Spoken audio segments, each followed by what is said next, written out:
السلام علیکم پاک بھائی اسٹوریز میں آپ کا خوش آمدید۔ تو چلتے ہیں قسط نمبر 28 کی طرف۔ ڈیڈی مما مجھے اسلام آباد بھجوانے لگی تھی۔ ڈائنگ روم میں گھستی ہی میں نے دہائی دینا شروع کر دی تھی۔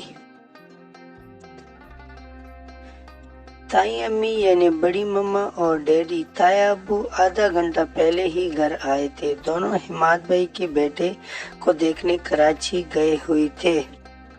حماد بھائی ڈیڈی کے اکلوتے بیٹے تھے اور میں اپنے پاپا اور مما کی اکلوتی بیٹی۔ بس یہی ہمارا مختصر سا خاندان تھا۔ حماد بھائی مجھ سے 15 سال بڑے تھے۔ ان کی شادی کو 9 سال ہونے والے تھے اور ان کے ہاں تیسرے بیٹے کی ولادت ہوئی تھی۔ اس وجہ سے 2 ماہ بعد بڑی مما اور ان کی واپس آج ہی ہوئی تھی اور میرے فیل ہو جانے والے کارنامے کے متعلق بھی انہیں پتہ چل چکا تھا۔ سائرہ ہماری بیٹی کو اتنا دور مت بھجواؤ، بھلا اسے چیختی مینا کے بغیر ہم نہیں رہ پائیں گے۔ ڈیڈی فوراً جذباتی ہو گئے۔ بھائی جان، اس نالائق کو نبیلہ ہی سدھار سکتی ہے، شاید میٹرک میں یہ پاس ہو ہی جائے۔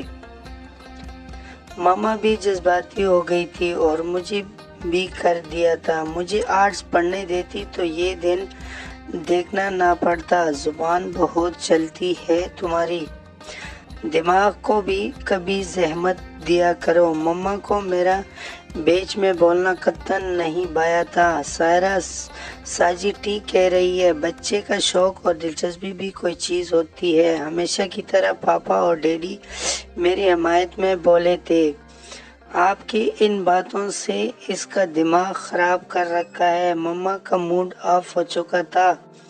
میں نے بمبئی بریانی اور ٹکا بوٹی سے خوب انصاف کیا اور دعا پڑھ کر اپنے کمرے میں چلی آئی۔ صبح ہر صورت مجھے اسلام آباد جانا تھا اور آج کی رات میں جی بھر کر سونا چاہتی تھی۔ بدقسمتی سے میں مما اور پاپا کی اکلوتی اولاد تھی۔ اگر ان کے اور بھی 3-4 بچے ہوتے تو شاید مما کی توجہ بڑھ جاتی، مگر ہمارے خاندان میں بچوں کا فقدان تھا، بلکہ کہنا مناسب ہوگا اللہ بخشے دادی مرحومہ جب زندہ تھی تو مما اور بڑی مما کی ہر وقت شامت آئی رہتی تھی۔ انہیں اس بات کا بہت قلق تھا کہ ان کی اولاد کی بہت کم اولاد ہے۔ بڑی مما ایک بیٹے کی ماں تھی، اس لیے ان کی کچھ بچت ہو جاتی تھی۔ البتہ میری مما پر تو دادی کا اکثر و بیشتر عذاب نازل ہوتا رہتا تھا۔ سائرہ نے اس شیرنی کو پیدا کر کے گویا کہ ٹھو کا پہاڑ سر کر لیا تھا۔ دادی بھی میری اچھی صحت سے خاصا جلتی تھی۔ یہی حال نبیلہ پھوپھو کا تھا۔ دماغ کو زحمت جو نہیں دیتے اس لیے گوشت کا پہاڑ بنتی جا رہی ہے۔ انہوں نے میرے بڑے بڑے سڈول سراپے کو گوشت کے پہاڑ سے تشبیہ دے کر میری نازک جذبات کو بری طرح سے مجروح کر دیا تھا۔ اپنی تو صرف 2 ہی مخنی سے تاڑ کی طرح لمبی سوکھی بانس جیسی 2 بیٹیاں تھیں اور ڈگریاں میرے حصے کی بھی اکٹھی کر رکھی تھی۔ اس طرح کے رویوں کی میں بچپن سے ہی عادی تھی۔ میرے صحت اور تعلیم یہ 2 ایسے مسئلے تھے جو میرے خاندان والوں کے لیے مسئلہ فلسطین بن چکے تھے۔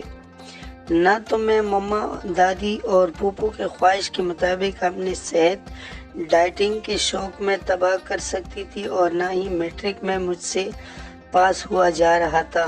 یہ دونوں کام یوں لگتا تھا جیسے میرے اختیار سے باہر ہے۔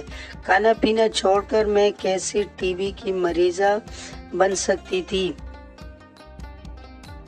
سوکھی سڑی ہڈیوں کی ڈھانچہ سے سایہ مراد بھلا کیسی لگتی؟ یہ سوچ ہی مجھ پر کپ کپی طاری کر دیتی تھی۔ سو میں ڈٹ کر 3 وقت کا کھانا کھاتی تھی، مما کی گوریوں کی پرواہ کی بغیر۔ اور رہا پڑھائی کا مسئلہ تو شاید کسی نہ کسی طرح میرا میٹرک میں A+ آ جاتا اگر مما مجھے آرٹس پڑھنے دیتی۔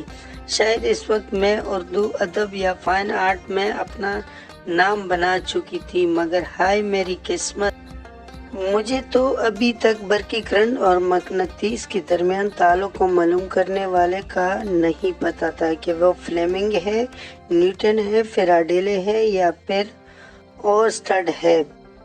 امید ہے آپ کو یہ اسٹوری کا کیس پسند آیا ہوگا. اگر پسند آئے تو ویڈیو کو لائک کر لیں, کمنٹ میں اپنے رائے کا اظہار ضرور کر لینا اور چینل کو سبسکرائب کر لیں, بیل نوٹیفیکیشن کو آن کر لیں تاکہ ہمارا آنے والا کیس آپ کو بآسانی پہنچ سکے.